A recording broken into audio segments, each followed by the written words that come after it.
magsasaka. So tara, samahan niyo ako. Ayan guys, ang una pong ginagawa ng mga magsasaka ay hindi ko po alam ang tamang term na to, pero ipapakita ko na lang po sa inyo kung paano yung ginagawa ng mga magsasaka. Naulan po, kaya pasensya na.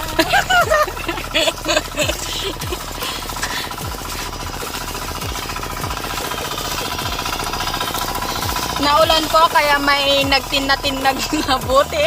So ayan siya guys, parang inaararo ba yung lupa? Yung parang pinapalambot po yung lupa bago po taniman ng palay. Maraming ito yun ah. Pakita man din guys. So ayan guys, yung aking pamangkin. Nagbagat-bagton.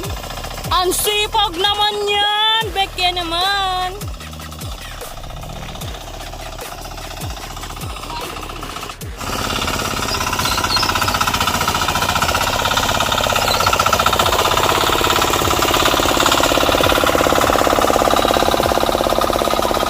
Hi! Linda!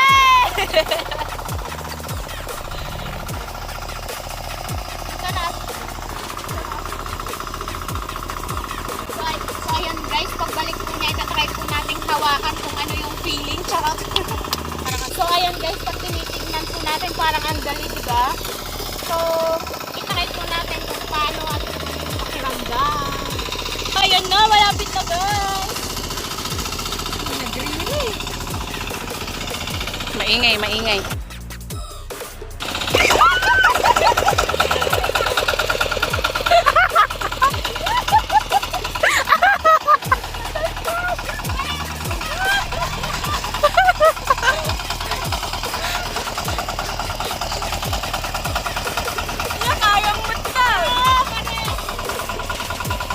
Ay sus! Ay sus! Ayan po, kaya na po niyang magkuliglit. Ang kaya na mutin na eh.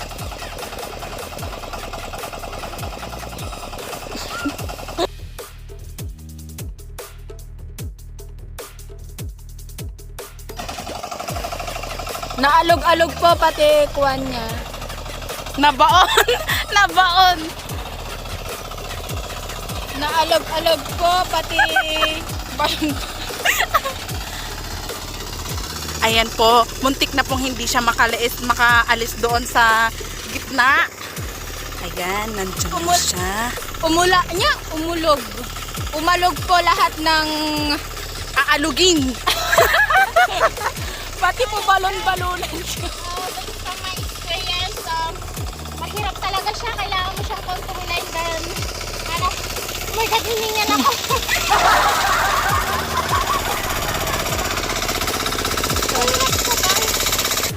So guys, ang sunod, pagkatapos po ng palambutin yung lupa, ang sunod po nilang ginagawa ay hindi ko po alam ulit yung tamang term nito. Kaya tara, ipapakita ko po sa inyo. Dito daan. So ayan guys, tabi-tabi po. Pagod na po kami. Oh!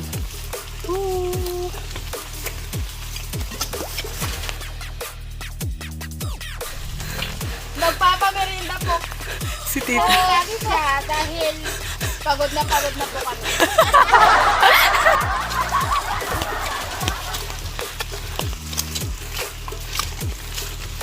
Ayan, hindi ko na po alam kung saan papasok. Palabas tong daan na po.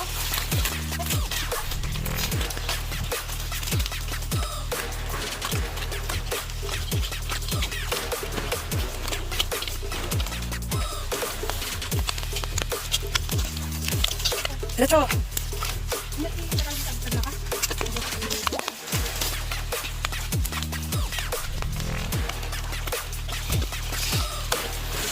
Yan guys, ang sunod po nilang ginagawa ay pagbunot ng palay. So, ito.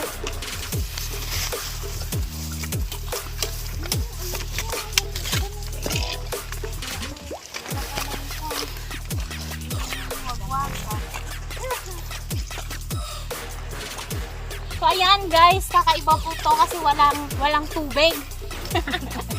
Bunot talaga. Ganito, as in bunot talaga siya, binubunot. Ay.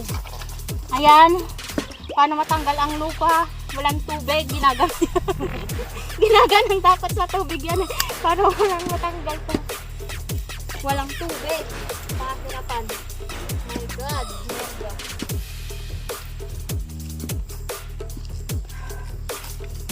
Padaras mo.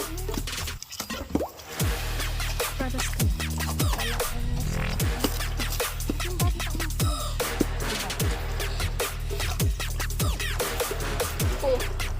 May galak pa. So guys, ang pangatlo nilang ginagawa is ito. Pagtatanim na po ng palay. Sobrang hiningal na ako guys. Grabe, inikot-ikot po namin itong bukid kasi magkakalayo. So ito guys, ito na yung pangatlong ginagawa ng mga magsasaka. Ito guys, yung tatay kong napakatigas ng ulo. Kahit sobrang inuubo. Kung talaga ang buhay niya is sa bukid na, hindi mo na talaga mapipigilan. Yun ang kasiyahan niya, kaya go! Ito na guys, yung yung pangatlong ginagawa ng mga magsasaka. Pagtatanim na po ng palay. So ayan, kasama po niya ang aking pamangkin, si Ray.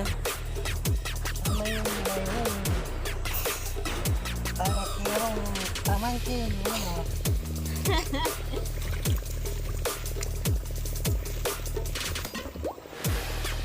So ang gumagawa po talaga ng pagtatanim ng palay kadalasan po is mga lalaki.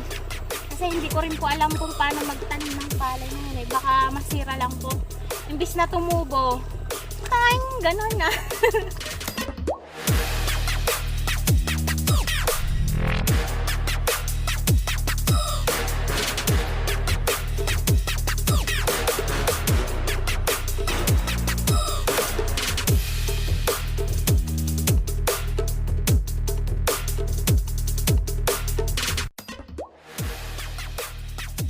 Hello guys, tara. Halo guys. Tay, tingin ka, sabihin mo. Ano yung sinasabi mo sa akin pag nagba-vlog ako? Halo guys. Saling tayo guys. Tingin ka, sabihin Ay, mo. wag na. Takot po sa camera to. Dali na, sabihin mo. Ano sinasabi ko? Ay, wag. Ano sinasabi ko ba? Halo guys. Ay, loko-loko. Sabi ko.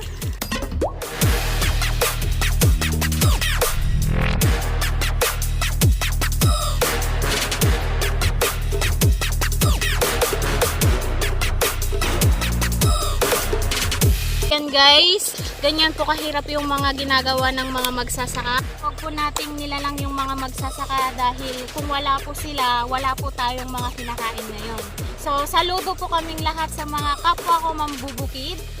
So, ayan guys, thank you for watching and hope you enjoy. And if you did, please subscribe to my channel, click the notification bell, and leave a comments below. And please let me know about your thoughts about this video. And just comment down below lang po. And let's stay in touch by following me on my IG page and TikTok account. Thank you, I love you, and God bless. See you on my next video.